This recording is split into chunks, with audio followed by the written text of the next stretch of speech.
यदि आपको ये 9 संकेत मिलते हैं तो आप कोई साधारण मनुष्य नहीं हैं। पहला, जिन व्यक्तियों के अंदर काम, क्रोध, ईर्ष्या, मोहमाया, लोभ तथा अहंकार जैसी भावनाएं नहीं होती, उन व्यक्तियों पर ईश्वर की विशेष कृपा होती है। ऐसे व्यक्ति व्यभिचारी नहीं करते, उन्हें क्रोध नहीं आता या अपने क्रोध पर काबू रखना आता है। ऐसे व्यक्ति अपने मुख से कभी गाली गलौज नहीं करते। ऐसे व्यक्ति अपने मन में ईर्ष्या की भावना न रखकर दया और प्रेम की भावना से दूसरों से पेश आते हैं। ऐसे व्यक्ति संतोष वृत्ति के होते हैं, यानी कि उसे किसी भी वस्तु का अत्यधिक लालच नहीं होता है। उसे जितना प्राप्त होता है उसमें वह स्वयं को संतुष्ट मानते हैं। नंबर 2, यदि किसी व्यक्ति को सपने में कई बार मंदिर या उसके आसपास का परिसर दिखाई देता है तो शास्त्रों में ऐसे व्यक्ति को भाग्यशाली माना गया है। जिन व्यक्तियों को अपने सपने में ईश्वर का बार बार साक्षात्कार होता है, उन्हीं व्यक्तियों के साथ ईश्वरीय शक्तियाँ जुड़ी होती हैं। भगवान ऐसे व्यक्तियों को कुछ विशिष्ट संकेत भी दे सकते हैं, जिनसे वह शक्ति समझ सकता है कि अलौकिक शक्तियाँ हर कदम पर उसके साथ हैं।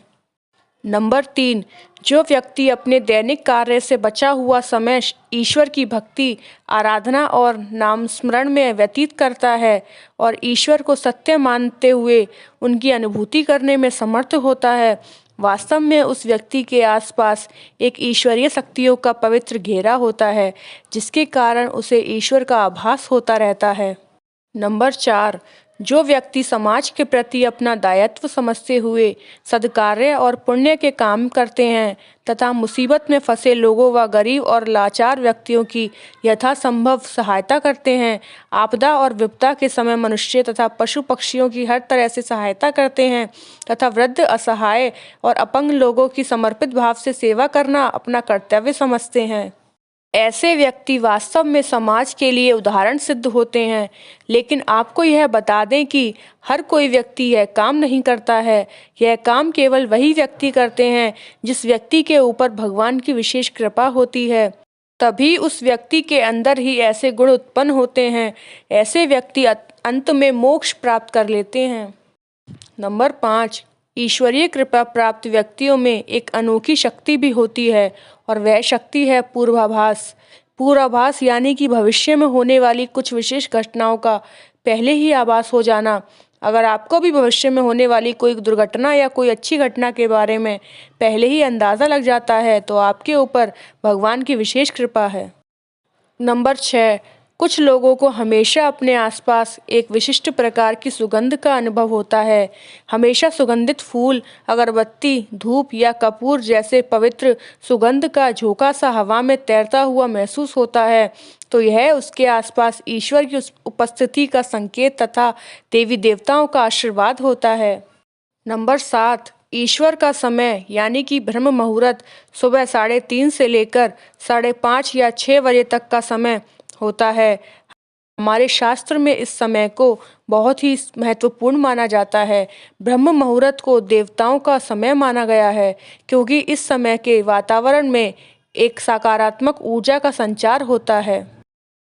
यदि किसी व्यक्ति की नींद प्रतिदिन ब्रह्म मुहूर्त में अपने आप ही खुल जाती है और वह व्यक्ति अपने अत्यंत प्रसन्न चित्त से अपने नित्य कर्म में निवृत्त होकर ईश्वर की आराधना करता है और उगते हुए सूर्य को अर्घ्य देता है, तो ऐसा व्यक्ति निश्चित रूप से ईश्वर की इच्छा के अनुसार ही ऐसा करता है। उसे ऐसा करने के लिए ईश्वरीय शक्तियाँ प्रवृत्त करती हैं, यानी कि ऐसे व्यक्ति पर भगवान की कृपा बनी हुई है। नंबर 8, कई बार हम किसी मंदिर या धार्मिक स्थल पर भजन कीर्तन या कथा सुनने जाते हैं। कितने भी सुंदर भजन हो या कितनी भी अच्छी कथा हो, बीच बीच में हमारा ध्यान भटक जाता है और हम कभी अपने घर के विषय में, कभी अपनी किसी समस्या पर या फिर अपने आसपास बैठे लोगों का विचार करने लगते हैं। लेकिन कुछ लोग ऐसे होते हैं जो भजन कीर्तन या कथा सुनने में इतने लीन हो जाते हैं कि उन्हें किसी बात का होश नहीं रह जाता। उन्हें बस अपने आसपास पवित्रता का एहसास होता है और बहुत ही शुभ ध्वनियाँ सुनाई देती हैं, तो ऐसे व्यक्ति का साथ निश्चित ही अलौकिक शक्तियाँ दे रही हैं। नंबर 9, जो व्यक्ति ईश्वर के चरणों में ही परम आनंद की अनुभूति करता है और ईश्वर भक्ति को ही वास्तविक आनंद मानता है, ऐसा व्यक्ति ना तो कभी दुखी रह सकता है और ना ही किसी को दुख दे सकता है।